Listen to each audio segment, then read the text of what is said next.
प्रशांत और आप देख रहे हैं टीवी न्यूज इंडिया।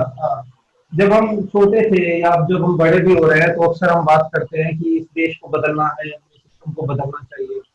और जब भी मैं किसी डिस्कशन या डिबेट में जाता था या जब भी किसी से मिलता था तो उसमें बस एक ही उसका कंक्लूजन निकल कर आता था। वो कंक्लूजन होता था कि इस देश को सिर्फ शिक्षा के माध्यम से आप बदल सकते हो।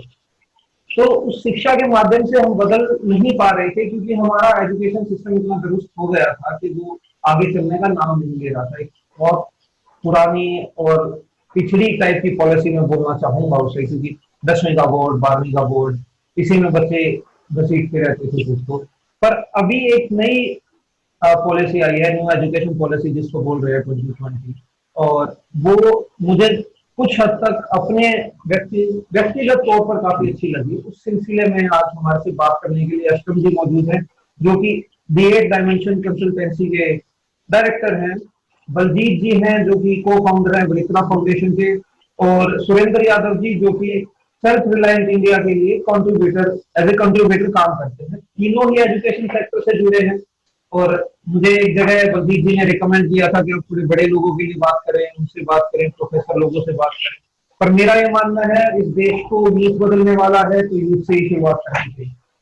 तो पहला सवाल मेरा बलजीत जी आपसे ये है कि आपको क्या लगता है कि ये जो न्यू एजुकेशन पॉलिसी है ये क्या है, और आपकी इसमें राय क्या है? प्रशांत, धन्यवाद मुझे यहाँ बुलाने के लिए और मुझे ये मंच प्रदान करने के लिए। मैं नेशनल एजुकेशन पॉलिसी एनईपी को और वो टाइम टेबल ये सोच के कि ना केवल मैं अपने मार्क्स के लिए बल्कि मैं स्पोर्ट्स में भी अच्छा करूंगा, इस बार मैं हर चीजों में अच्छा करूंगा। और आप प्लान बनाते हैं कि सुबह मैं 1 घंटा दौड़ने जाऊंगा, उसके बाद मैं ये करूंगा, उसके बाद मैं वो करूंगा। तो ये पॉलिसी वैसी सी है कि मतलब आपका टाइम टेबल जो है वो पॉलिसी है। और दूसरा होता है कि जब आप एक्चुअली करना चालू करते हैं, दूसरे दिन आप जब दौड़ के आते हैं तो आपके पैरों में दर्द हो रहा होता है और आपको रियलाइज होता है कि आप जो है थोड़ा कम पढ़ पाओगे आज से। तो इस पॉलिसी में बहुत कुछ नया नहीं है, लेकिन अगर हम सिर्फ डॉक्यूमेंट को देखते हैं तो काफी इंटरेस्टिंग है।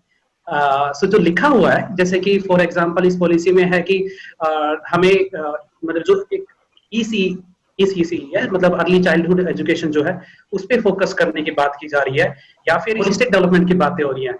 तो इसमें जो हम एक वर्ड यूज करते हैं फ्लारी लैंग्वेज, यू नो। सो ये फ्लारी लैंग्वेज बहुत ज्यादा है इस डॉक्यूमेंट में। इनफैक्ट मतलब या फिर हम कह सकते हैं कि मीठी गोली देने वाली बात की गई है। वो कितना इंप्लीमेंट कर पाएंगे, सरकार किस तरह से कर पाएगी, that is a big question. जैसे कि ईसी है जो अर्ली चाइल्डहुड है, उसमें कहा गया है कि आंगनवाड़ी वर्कर्स को ट्रेन करेंगे। कहा गया है कि 12th से जो 12th पढ़ी हुई है उनसे ऊपर है, उनको हम 6 महीने का कोर्स देंगे। एंड वो जो टीवी के थ्रू मतलब या फिर उनको अलग अलग तरीके से ऑनलाइन हम उनको पढ़ाई कराएंगे। सेकंड जो है कि जो 12वीं से कम पढ़े लिखे हैं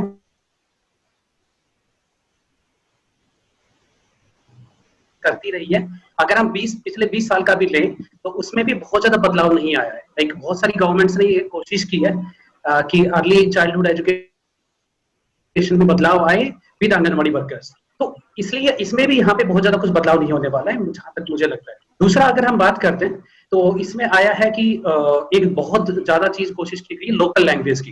तो इसमें एक लाइन में लिखा है कि both private and public school में, उसके अलावा हर जगह सिर्फ गवर्नमेंट स्कूल्स की बात की गई है। तो अगर ये प्राइवेट स्कूल की बात जब आती है तो वो बिल्कुल इंप्लीमेंट नहीं कर पाएंगे। They can't force private schools कि आप लोग, क्योंकि एंड स्पेशली क्योंकि उसमें आधे पॉलिटिशियंस एंड बड़े लोगों के स्कूल्स हैं, तो उनको ये फोर्स नहीं कर सकते। ठीक है, उसमें आज भी लोकल लैंग्वेज की बजाय साइड किया। अब बात ये आती है कि अगर आप सब में इंप्लीमेंट नहीं कर सकते तो सिर्फ सरकारी स्कूल पे ही थोपना क्यों? ठीक है, हालांकि एक चीज बड़ी अच्छी कही गई है, एक लाइन में ये भी कहा गया है कि जो सब्जेक्ट्स होंगे वो इंग्लिश में एंड लोकल लैंग्वेज में होंगे। अब वो लोकल लैंग्वेज हिंदी होगी या फिर स्टेट वाइज जो डिसाइड कर रहे हैं वो होंगी, कौन सी होगी, that is not specified.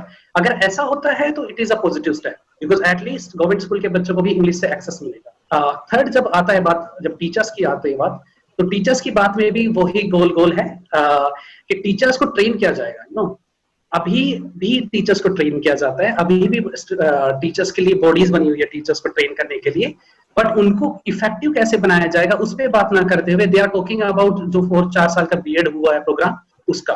Which is a sir जी, बलजीत जी ने बहुत सारे अच्छे अच्छे पॉइंट्स बताए, पॉजिटिव और नेगेटिव। तो इसमें आप क्या एड ऑन करना चाहते हैं? आपको क्या लगता है कि न्यू एजुकेशन पॉलिसी कितनी कारगर साबित होने वाली है? सर देखिए, मतलब कोई भी अगर एक्शन होता है उसके पॉजिटिव्स और नेगेटिव हमेशा होते हैं, और मैं इसको एक्शन नहीं मानता क्योंकि ये एक बहुत ही ज्यादा गाइडिंग पॉलिसी है। एक जिस चीज पे हमें ध्यान देने की बहुत ज्यादा जरूरत है, जो कि पॉलिसी भी कहती है कि एजुकेशन एक कॉन्करेंट सब्जेक्ट है। कॉन्करेंट सब्जेक्ट का मतलब ये होता है कि वो पॉलिसी मेकिंग के लिए वो स्टेट के अंडर भी आता है, वो सेंटर के अंडर भी आता है। तो ये बहुत ज्यादा डिपेंड करता है कि दोनों का तालमेल किस तरीके से बनता है, जो हमारे देश में बहुत ज्यादा बन नहीं पाता, सेंटर और स्टेट का। ठीक है, उस पर बहुत ज्यादा डिपेंडेंट है। दूसरी चीज है, ये गाइडिंग पॉलिसी है। ऐसा नहीं है कि वो एक मैंडेट, मतलब कि मैं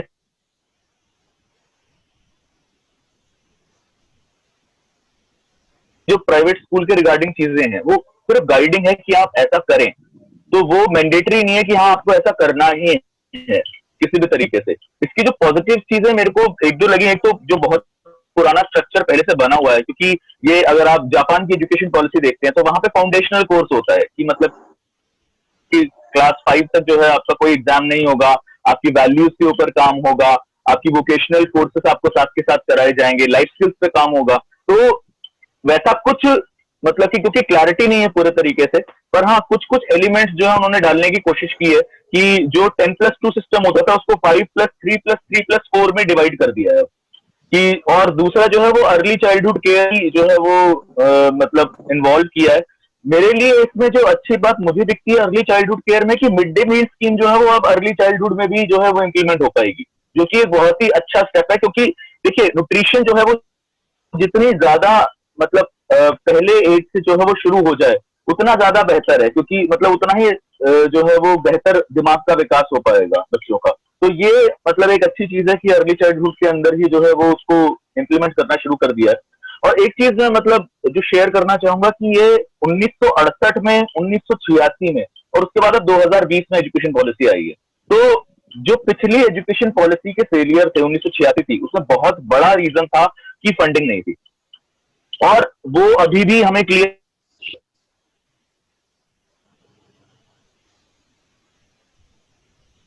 है नहीं कि कैसे होने वाला है। हाँ, बॉडीज बता दी गई हैं, ये भी बोला गया है कि हर साल जो है वो रिव्यू मीटिंग होगी, पर देखते हैं कि किस तरीके से, मतलब एक वो होता है ना कि कहावत है कि ऊंट किस करवट बैठता है, वो देखना बहुत ज्यादा जरूरी है कि कैसे जो है वो कौन सी बॉडी कैसे इंप्लीमेंट कर रही है। डिफरेंट बॉडीज के बीच में सामंजस्य बिठाना वो अपने आप में एक बहुत बड़ा चैलेंज है। तो लेट अस सी कि किस तरीके से चीजें होती हैं, कैसे बढ़ती हैं। सुरेंद्र जी, आपने अशरफ जी की बात सुनी, आपने बलजीत जी की बात सुनी। तो आपको क्या लगता है कि न्यू एजुकेशन पॉलिसी पे आपकी आपकी क्या राय है?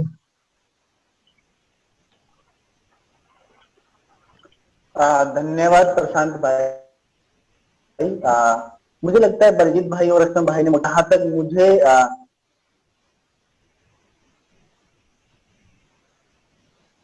भी इस चीज को डिसाइड करती है कि स्ट्रक्चर क्या होगा एजुकेशन का, एजुकेशन को लेके, शिक्षा को लेके हमारा विजन क्या है।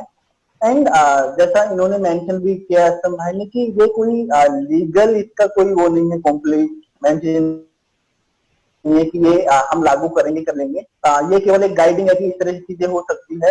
इसको अगला 10-15 साल लग सकते हैं इसको किस तरह से ये एक कानून में अगर आती है तो। और मुझे लगता है कि शब्दों के रूप में पॉलिसी में बहुत सारी अच्छी अच्छी चीजें कही गई हैं, चाहे वो अर्ली चाइल्डहुड एजुकेशन को लेके हो, जो कि ये बहुत जरूरत है। लेकिन बलजीत भाई ने जो मेंशन किया है कि क्या हम जो हम जो एज है वो अगर 40 से 50 होती है, क्या उसमें उतना उनका मोटिवेशन एनर्जी होती है कि वो छोटे बच्चों को संभाल पाए? क्या 6 महीने की ट्रेनिंग इनफ रहेगी? इस तरह से अगर हम देखें तो जो एक और प्रावधान लाया गया है कि बच्चों को मिड डे मील के अलावा ब्रेकफास्ट दिया जाए, क्योंकि अगर बच्चा न्यूट्रिशन अगर अच्छा लेगा तो अच्छा पढ़ पाएगा। बहुत ही बढ़िया इसमें चीज ये बात कही गई है। लेकिन किस तरह से इसको लाएंगे, इसमें बजट बढ़ाने को लेकर कहा गया है कि कम से कम जो अभी जो बजट है वो 4 से 4.5% जो हमारे देश का जीडीपी का है वो खर्च हो रहा है, इसको बढ़ा के 6% किया जाना चाहिए। ये एक सराहनीय कदम है। लेकिन अभी तक क्या बाधाएं थी जो ये चीजें नहीं हो पा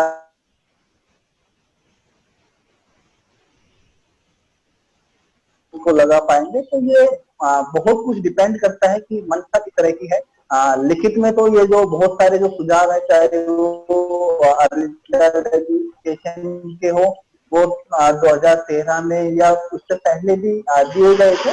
तो कम से कम इतनी संतुष्टि है कि इनको जो सरकार ने एक प्रारूप में डाला है, क्योंकि इसका कोई कॉन्स्टिट्यूशनल वाइज या कोई लीगल इसका वो नहीं है, तो किस तरह से लागू हो पाएगी, ये मेरे लिए सबसे बड़ी एक चिंता की बात है। बलजीत जी, अब आप बात कर रहे थे लोकल लैंग्वेज के ऊपर और इंग्लिश के ऊपर। बहुत सारे लोगों का मानना है, या बहुत सारे लोगों की शायद पॉलिसी पढ़ी नहीं है या उन्हें पता नहीं है, बहुत सारे लोग बोल रहे हैं कि इंग्लिश लैंग्वेज को एक किस्म से खत्म कर दिया जा रहा है या दरकिनार करा जा रहा है। पर जिस तरीके का हमारा देश है, इतने सारे लोग अंग्रेजी बोलते हैं, तो आपको इसमें क्या लगता है? इस पर थोड़ा सा हमें थोड़ा क्लियर करें, क्या क्या है ये सब?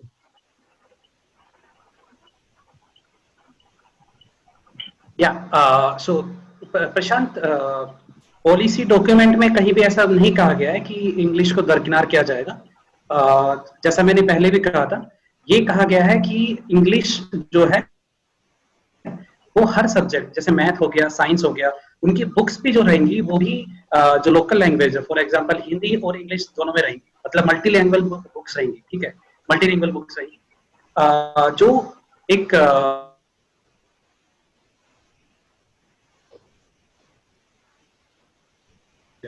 अब इसके दोनों पहलू हैं, इसके पॉजिटिव पहलू भी हैं, इसके नेगेटिव पहलू भी हैं। अगर हम इसको, लेकिन इसमें हमें देखने होगा कि मंशा कैसी है। सरकार की मंशा अगर पॉजिटिव है तो ये बहुत पॉजिटिव पहलू है। अब जो टेक्नोलॉजी आ रही है एंड होम बेस्ड लर्निंग की डॉक्यूमेंट में भी बात हुई है, एंड काफी अच्छी बात है। सो उस जो वो अभी ज्यादा तेजी से फैल रहा है। सो अब टेक्नोलॉजी के आने की वजह से लोकलाइजेशन भी थोड़ा ज्यादा हो जाएगा। सो जैसे स्पेशली मान के चलिए, आप जो कंटेंट है वो हिंदी में बहुत कम अवेलेबल है, ऑनलाइन जा रहे हैं, तो ये बहुत जरूरी है। सो इसलिए लोकल लैंग्वेजेस पे ध्यान देना भी बहुत जरूरी है। हालांकि एक बैक एंट्री दी गई है संस्कृत को, which मतलब some people are criticizing according to me also, केवल एक लैंग्वेज को प्रेफरेंस देना ठीक नहीं है, क्योंकि हमारे देश में बहुत सारी लैंग्वेजेस हैं।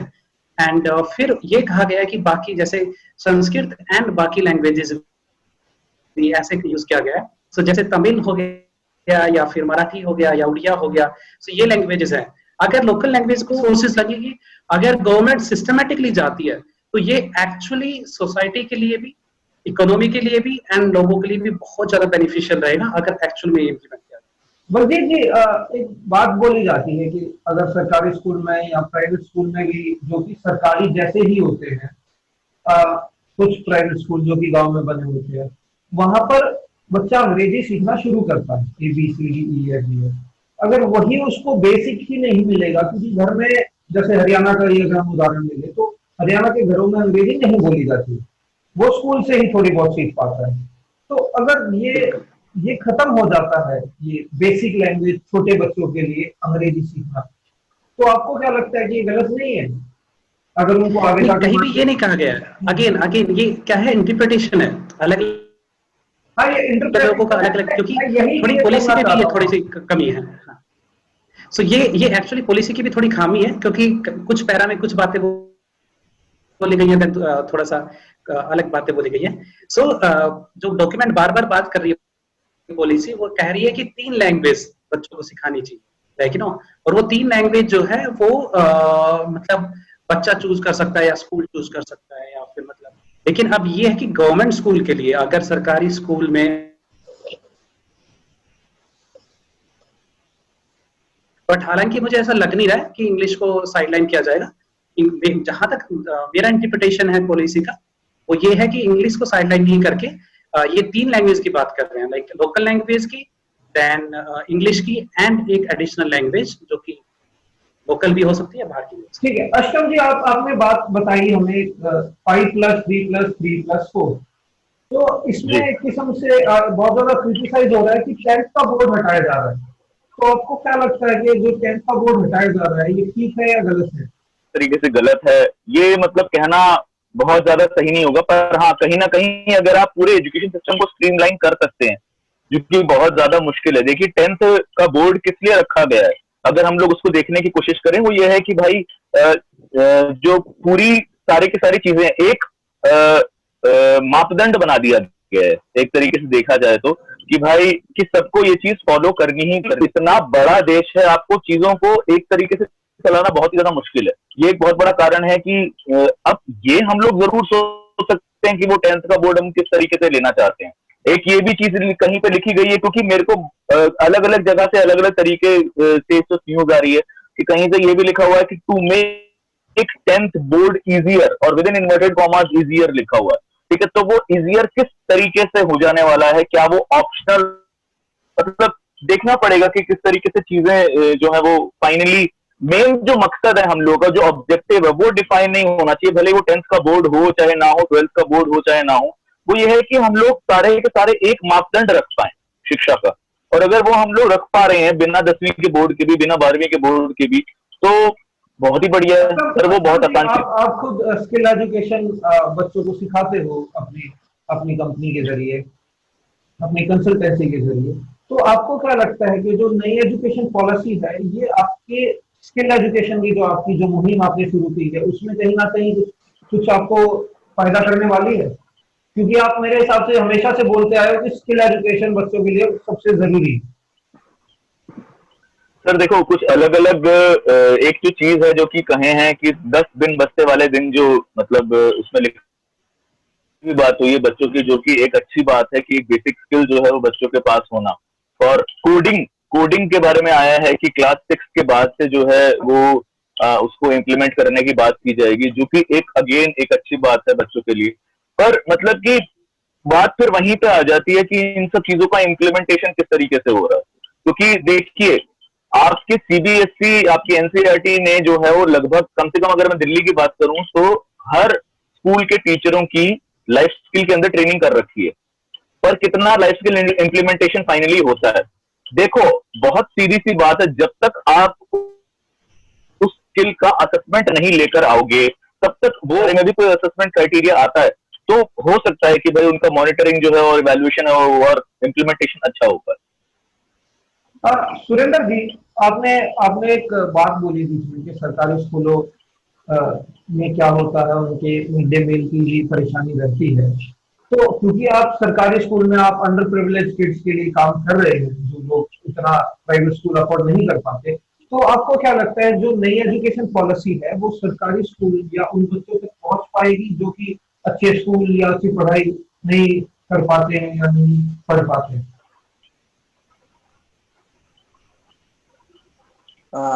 प्रशांत भाई, ये एक अच्छा सवाल है। और मुझे लगता है कि सरकारी स्कूल के गरीब बच्चों तक पहुंचने के लिए पॉलिसी नहीं, मनसा की बहुत ज्यादा जरूरत होती है।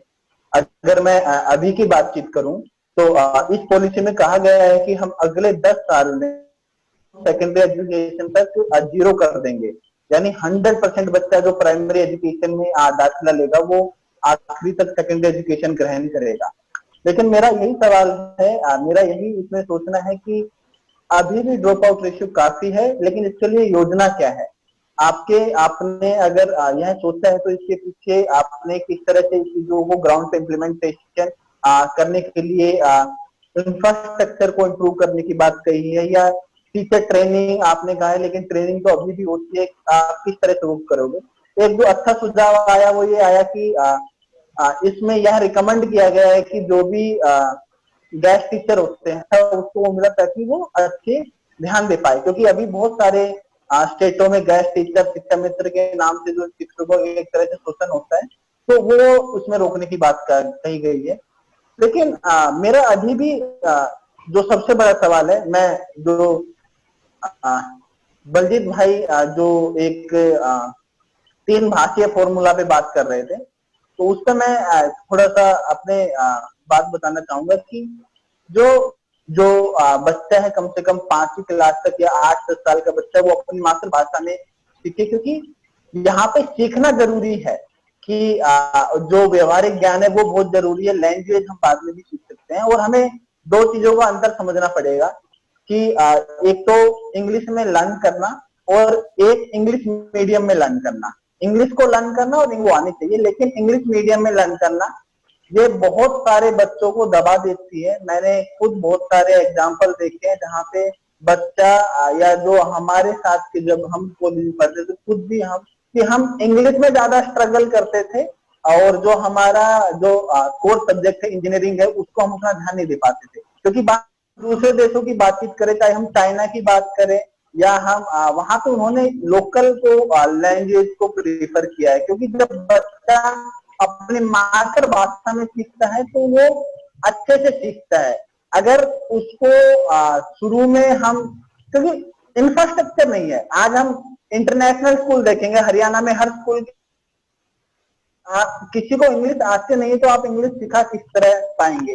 तो जो ये एक हवा बना रखा है इंग्लिश भाषा का कि इंग्लिश में हमें याद करना, ये हटाना चाहिए। आप इंग्लिश को एज अ भाषा सिखा सकते हो और उस पर आप काम कर सकते हो, लेकिन सभी सब्जेक्ट को इंग्लिश में सिखाने से, क्योंकि आपकी मातृभाषा में आप अच्छे से सीखते हो, तो वो वहां पे कहीं ना कहीं उतना उपयोगी नहीं हो पाता है। दिल्ली का model, education model Manish Sisodia ji की वजह से काफी चेंज हुआ था, तो आपको क्या लगता है कि उसी मॉडल की तर्ज पर ही काम होना चाहिए या ये जो नई पॉलिसी आ रही है इसकी तर्ज पर काम होना चाहिए?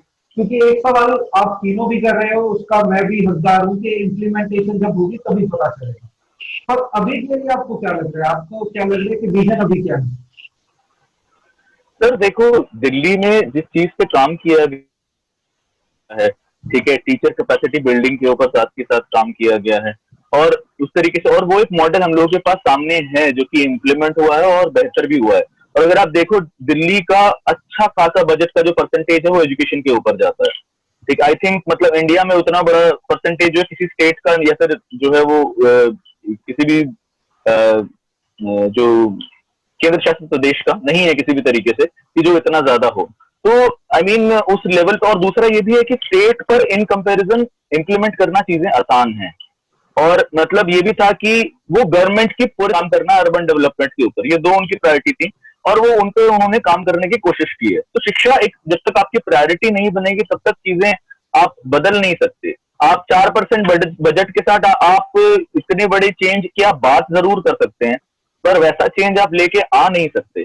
तो मतलब जो दिल्ली का सिस्टम है वो अपने आप में, पर एटलीस्ट मतलब जितना मैंने अपनी आंखों से देखा है कि इंफ्रास्ट्रक्चर के ऊपर बहुत अच्छा काम हुआ है और टीचर कैपेसिटी डेवलपमेंट पे भी काम हुआ है जो कि हुआ है, और बच्चों का कॉन्फिडेंस पहले से जो है वो बेहतर है जो सरकारी स्कूलों के अंदर है।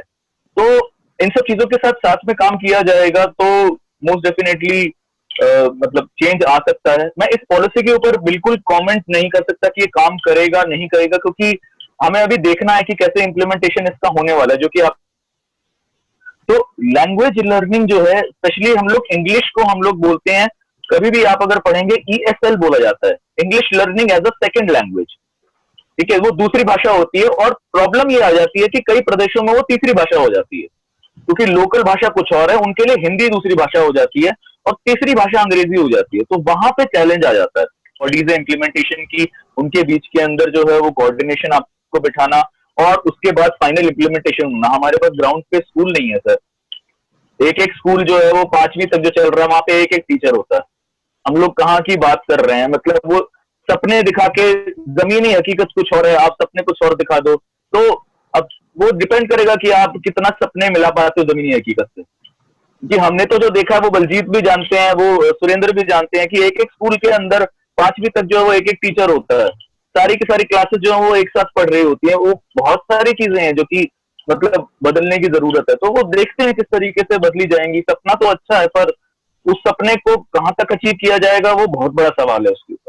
ठीक है सुरेंद्र जी, आपने बताया कि बजट में पहले 3.5-4% टोटल जीडीपी का यूज होता था एजुकेशन सेक्टर पे, और अब 6% हो रहा है या 6% होने वाला है। तो आपको लगता है कि 6% इतना ज्यादा है एजुकेशन सेक्टर के लिए? बहुत सारी डेवलप्ड कंट्रीज तो करीब करीब 8, 10, 15% भी लगा लेते हैं अपनी एजुकेशन सेक्टर। इस चीज को उम्मीद रखनी चाहिए कि इन्होंने इस चीज की जरूरत को जाना कि हमें जो बजट है वो बढ़ाना चाहिए, और एटलीस्ट इस दिशा में एक कदम बढ़ाया तो ये हमारे लिए एक उम्मीद की किरण हो सकती है। अगर ये 6% हुआ तो मुझे लगता है कि 6 से ये 10 भी हो सकता है। लेकिन जो, और एक है कस्तूरबा गांधी विद्यालय जो लड़कियों के लिए है, और इनके लिए भी एक अच्छा प्रावधान आया है इस पॉलिसी में कि पहले ये किसी स्टेट में 6 से 8 थे, किसी में 6 से 10 थे, और किसी में कुछ 6 से 12 थे। अब इनको 6 से 12 करने का बहुत ही सराहनीय कदम उठाया गया है, लेकिन इनमें जो स्टेक है वो गवर्नमेंट किसी भी केजीटीवी का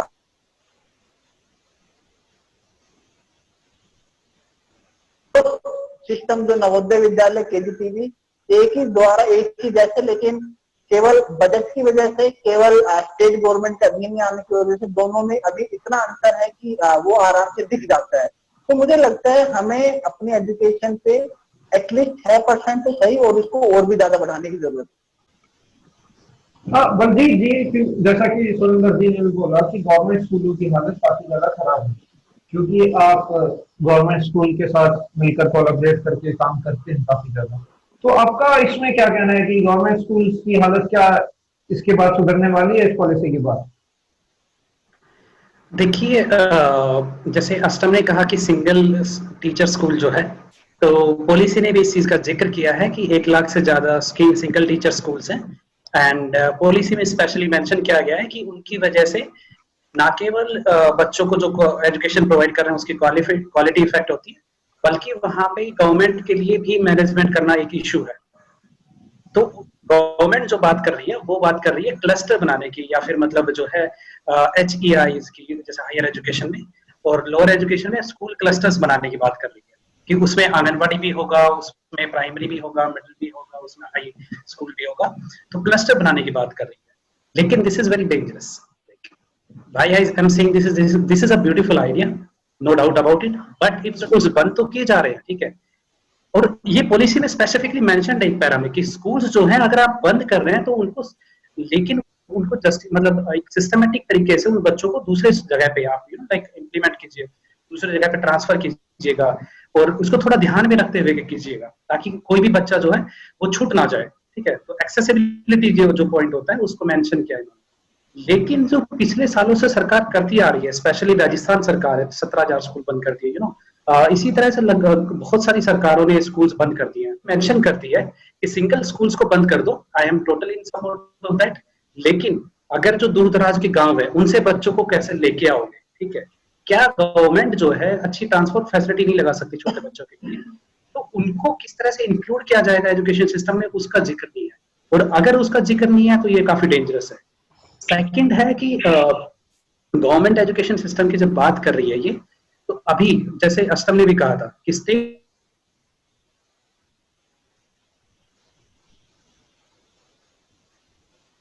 है ना, गवर्नमेंट जो अभी तक बात कर रही थी, मतलब कल तक भी बात कर रही थी पॉलिसी आने से पहले कि 8वीं का बोर्ड लेके आएंगे।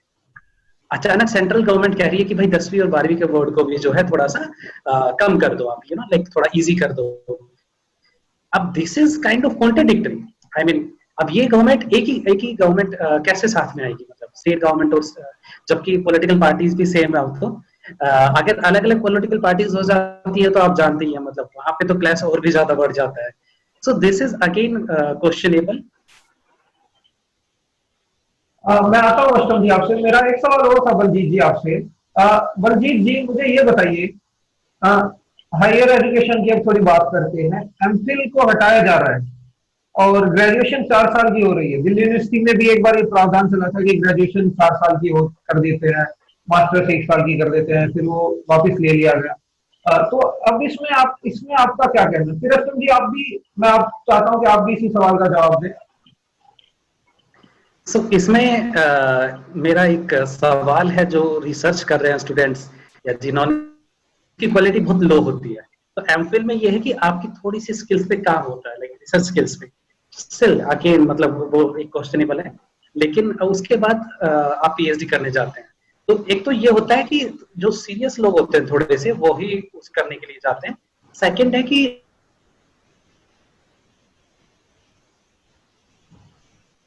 पीएचडी करने जाएंगे तो क्वालिटी को इफेक्ट होगा। अगर मतलब एक पॉजिटिव स्टेप नहीं लिया जाता यूनिवर्सिटीज के द्वारा, तो डेफिनेटली इसको affect the quality of research. ठीक है अष्टम जी, आपने एक बार तो बीच में भी हाथ उठाया था जब बलजीत जी कुछ बता रहे थे, पहले तो उसके बारे में आप ऐड ऑन कर सकते हैं, डिस्कस कर सकते हैं, बताइए आप। मैं ये कह रहा था कि जैसे स्टेट और सेंटर की जो बात हो रही थी, उसका एक बहुत ही बेहतरीन एग्जांपल हम लोगों के पास है, वो है right to education. Right to education हमारा फंडामेंटल राइट है, ठीक है, मूलभूत अधिकार है, मतलब के हिसाब से हम उसे सुप्रीम कोर्ट के अंदर चैलेंज भी कर सकते हैं डायरेक्टली, राइट।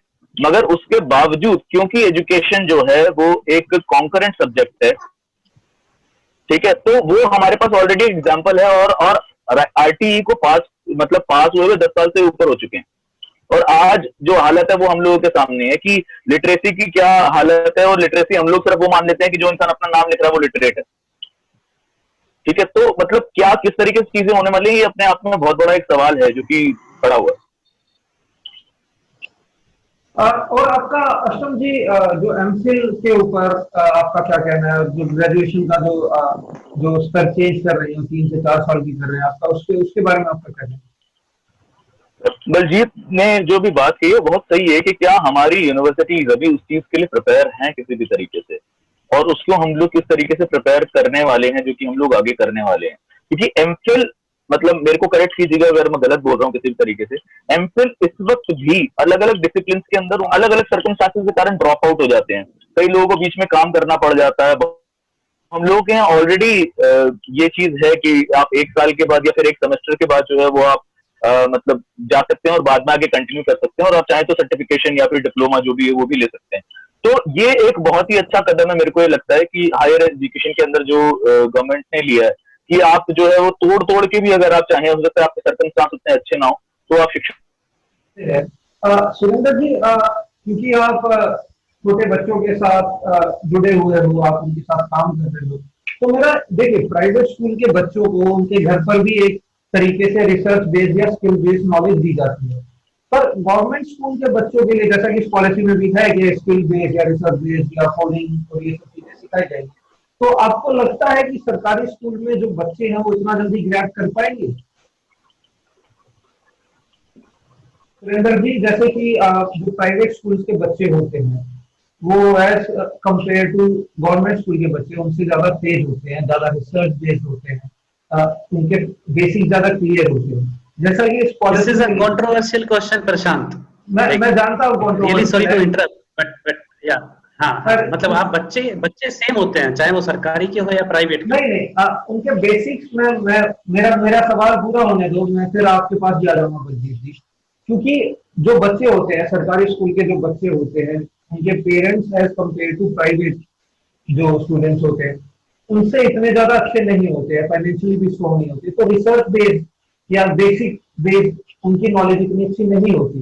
तो ये जो पॉलिसी है ये क्या अच्छी रहेगी उन बच्चों के लिए गवर्नमेंट स्कूल्स में आने के लिए? बिल्कुल, मुझे लगता है अगर ये जिस प्रारूप में इसको ड्राफ्ट किया गया है, पेश किया गया है, अगर इम्प्लीमेंट उससे होती है तो जो एक सबसे बड़ा गैप होता था, जो अगर हम मनोविज्ञान की बात करें या जो बच्चों के साथ काम करते हैं, जो बच्चों की सीखने की उम्र होती है वो 3 से 6 साल बच्चा काफी मानसिक उसमें विकास करता है। और क्योंकि पहले हमारे यहाँ जो एडमिशन होता था वो 30 साल में ही होता था, तो बच्चों के पास जो, और प्राइवेट स्कूल में तो ये नर्सरी या जो हम ये पॉलिसी उस में आती है और ये चीज इम्प्लीमेंट होती है, तो मुझे लगता है कि ये बहुत ही बढ़िया कदम होगा। बच्चों की न्यूमरेसी और जो लैंग्वेज स्किल है उसको इम्प्रूव करेगी, फाउंडेशन स्किल है वो एकदम मजबूत होगी। और जैसा बलजीत भाई ने कहा कि बच्चे चाहे वो प्राइवेट में हो चाहे वो सरकारी में हो, बच्चे का जो लेवल है वो एक होता है, बस बात ये है कि उनको गाइडेंस कितने मिल पाती है। हमारे सरकारी स्कूल के बच्चों को अगर प्रॉपर गाइडेंस मिली तो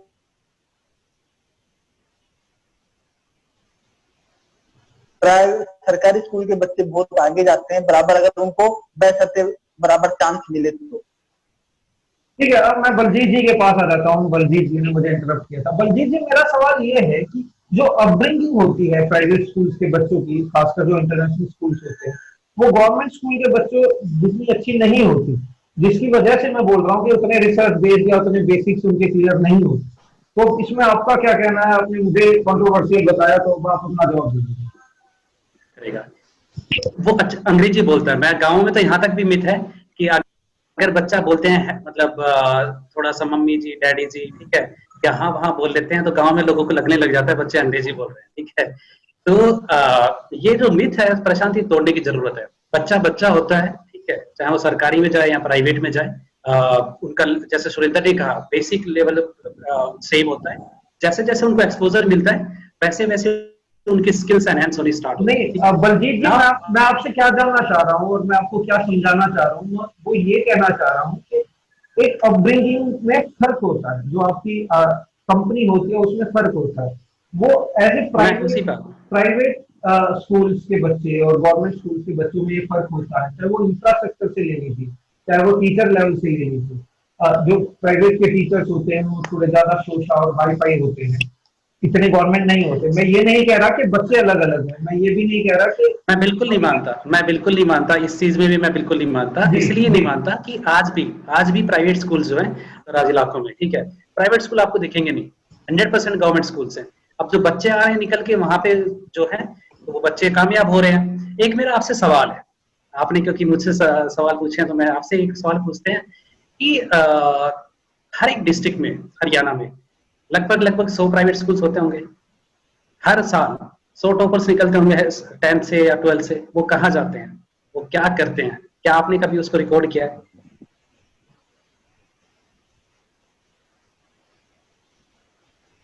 वो एडवर्टाइजमेंट बड़ी बड़ी नहीं आती, लेकिन अगर सरकार प्राइवेट स्कूल में आता है तो बड़े बड़े अखबारों में एडवर्टाइजमेंट्स आते हैं और बहुत दिनों तक आते हैं। उससे लगता है कि अरे सरकारी स्कूल के बच्चों का तो नाम नहीं आ रहा है, प्राइवेट का आ रहा है, तो प्राइवेट स्कूल वाले बहुत अच्छा कर रहे हैं। But that's not the truth. सच्चाई वो नहीं है। सच्चाई है कि बच्चे दोनों ही बराबर कर रहे हैं। हाँ, आप ये सवाल पूछ सकते हैं कि हम बच्चों को एक्सपोजर कैसे दें, दोनों ही बच्चों को। नहीं, तो हमारी प्राइवेट स्कूल में एक किस्म से तो इनडायरेक्टली क्वेश्चन वही है ना कि सरकारी स्कूल के बच्चों को एक्सपोजर कम मिल रहा है। नहीं, मतलब वो भी को ये वो मेंटेलिटी को बढ़ावा देता है, जो कि सच्चाई नहीं है। सच्चाई ये है कि सरकारी स्कूल में, जैसे दिल्ली की अगर हम बात करें, 98% रिजल्ट आया, ठीक है। अब आप बताइएगा, ठीक है, कहीं से भी आपको बेकार लग रहा हो तो। सो अगर आज भी सरकारी स्कूल जो है, मैं ये कहने की कोशिश कर रहा हूँ, उनमें जो बच्चे पढ़ रहे हैं उनका लेवल जो है प्राइवेट से काफी आगे है। अब आप ये देखिए कि कौन से सेक्शन ऑफ सोसाइटी के बच्चे सरकारी में जा रहे हैं, जो है सेम लेवल ऑफ एजुकेशन है हमारा और आपका, ठीक है। आप मुझसे हल्के से कम ही है, मतलब लाइक नो, अगर हम देखें एकेडमिकली, लेकिन आप ज्यादा आगे जाएंगे बिकॉज आपके पास बाकी चीजों का एक्सेसिबल है। आपके फादर को पता है कि कहाँ भेजना है प्रशांत को, कम नंबर आए तब भी कहाँ भेजना है, कौन सी यूनिवर्सिटी में भेजना है। हमारे फादर को नहीं पता है, बिकॉज यू नो वो फार्मिंग से कम्युनिटी से आते हैं। तो वो एक बहुत बड़ा अशरम जी, क्योंकि आप जैसे कि उन्होंने बताया दिल्ली मॉडल का नाम लिया, तो इसी को थोड़ा एक्सटेंड करते हैं। मेरा सवाल वहीं का वहीं खड़ा है। बलजीत जी बोल रहे हैं कि बच्चे दोनों सेम है, मैं भी बोल रहा हूँ बच्चे दोनों सेम है, शायद सरकारी स्कूल वाले ज्यादा अच्छे होंगे, पर अपब्रिंगिंग में और जिस तरीके से उनको बड़ा किया जाता है उसमें फर्क होता है या नहीं होता है? जहां पर भी अच्छी एजुकेशन है, जो कि सरकारी से अच्छी एजुकेशन दी जा रही है, जो आप अपब्रिंगिंग की बात कर रहे हैं, वहां पे एक शब्द की मैं बात करूंगा, वो है अकाउंटेबिलिटी। कि प्राइवेट स्कूल की, अगर मैंने अपना स्कूल खोला हुआ है, मुझे रिजल्ट दिखाना है फाइनली पेरेंट्स को, मैं अकाउंटेबल हूं उनके लिए। क्या सरकार उतनी अकाउंटेबल है? क्या सरकार की एजुकेशन प्रायोरिटी है? बस ये सवाल पूछे जाने लगेंगे, ऐसा क्यों हो रहा है कि तो आप भविष्य क्रिएट कर रहे हैं भाई, ये आपकी प्रायोरिटी क्यों नहीं है? मुझे ये समझ नहीं आता। तो मैं एक चीज ऐड करना चाहूंगा अष्टम और प्रशांत, आप दोनों के लिए और हमारे जितने भी साथी जो हमें देख रहे हैं उन सब के लिए भी, कि जब हम यहाँ पे टीचर बनते हैं सरकारी स्कूल के लिए, तो सबसे कंफर्टेबल जॉब बताया जाता है सरकारी स्कूल के टीचर, मतलब एक टीचिंग जॉब को जो है कि भैया आप जो है आराम कीजिएगा, ठीक है। तो शायद ये हमें एक सोसाइटी का भविष्य बनाना है, एक समाज का भविष्य बनाना है, और ये बहुत रेस्पॉन्सिबल जॉब है, उसको देखकर हमें देखना है। तो जो भी हमारे बच्चे तय करें कि उन्हें टीचर बनना है, तो अगर उनका पैशन होना चाहिए टीचिंग में, तभी वो टीचर बने। सरकार की बहुत बढ़िया इस पॉलिसी के तहत बहुत बढ़िया एक मतलब उन्होंने कोशिश की है कि बीएड जो है वो 4 साल की हो और उनको हायर यूनिवर्सिटीज, मतलब अच्छी यूनिवर्सिटीज के साथ टाई अप किया जाए, ताकि उन्हें एक क्वालिफाइड टीचर, मतलब उन्हें एक अच्छे तरीके से डिजिटल कोर्सेज होंगे जो आप कर सकते हैं और आप अपना प्रमोशन कर सकते हैं। लाइक अगर आप प्राइमरी टीचर हैं तो आप मिडिल के लिए जा सकते हैं, मिडिल के हैं तो हायर के लिए जा सकते हैं। वो जो टीचर सीखना चाहते हैं उनके लिए बहुत एक अच्छी अपॉर्चुनिटी रहेगी। एंड ये एक बहुत अच्छी मुहिम है सरकार के द्वारा, पर्टिकुलरली फॉर टीचर्स पे जो बात करें तो। और इसमें मेरा एक रिक्वेस्ट है समाज से भी कि आप भी जो है अपने बच्चों को कोशिश कीजिएगा, अगर वो टीचिंग के लिए जा, प्रोड्यूस गुड क्वालिटी एजुकेशन। ठीक एक है। सर जी प्रशांत जी, बस लास्ट पॉइंट में ऐड करना चाहूंगा, बहुत ही जी अच्छी बात बोली है जो कि बलजीत ने एंड की है। तो हम लोग अक्सर जिन कंट्रीज का एग्जांपल लेते हैं एजुकेशन में, वो है स्कैंडिनेवियन कंट्रीज या फिर जापान एंड बाकी जो कंट्रीज हो गए।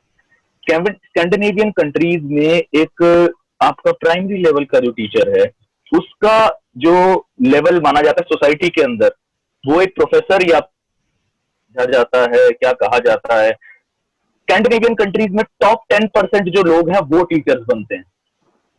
हमारे यहाँ क्या हालत है टीचर्स की, कहाँ से आ रहे हैं टीचर्स? तो ये इन्हीं सब चीजों के अंदर जो है वो हमारी एजुकेशन पॉलिसी के जवाब छिपे हुए हैं कि हम लोग उसके ऊपर किस तरह काम करना चाह रहे हैं। क्या हम लोग सही में वहां पहुंचना चाह रहे हैं जहां जापान है, जहां पर स्वीडन है? जी, मैं आप तीनों का बहुत बहुत धन्यवाद करूंगा, सुरेंद्र जी, अष्टम जी, बलजीत जी। आपने बहुत सारी चीजें हमसे साझा करी। आपने बताया कि अकाउंटेबिलिटी कितनी जरूरत है, सुरेंद्र जी ने बताया कि बजट कितना जरूरी है, बलजीत जी ने बताया कि टीचर्स को रिस्पॉन्सिबल होने की ज्यादा जरूरत है। एजुकेशन पॉलिसी में जो होगा वो इम्प्लीमेंटेशन के बाद ही पता चलेगा, उससे पहले हम ज्यादा कुछ बता नहीं सकते। पर मैं आपका पीटीवी न्यूज की तरफ से धन्यवाद करता हूँ, आप तीनों का हमारे से जुड़ने के लिए बहुत बहुत धन्यवाद। प्रशांत जी।